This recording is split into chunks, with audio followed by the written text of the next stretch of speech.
একটি বেঙ্গল শক্তিপীঠ সার্কিট গড়ে তোলার উদ্যোগ নেওয়া হবে।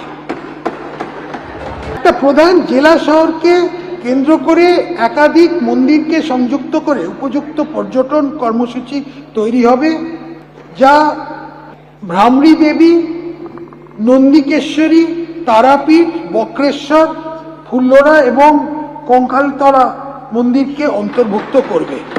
শ্রী শ্রী চৈতন্য মহাপ্রভু সামাজিক ধর্মীয় চিন্তাভাবনার প্রতি শ্রদ্ধাঞ্জলি হিসেবে চৈতন্য মহাপ্রভু তীর্থযাত্রা সার্কিট আমাদের গড়ে তোলার উদ্যোগ নেওয়া হবে।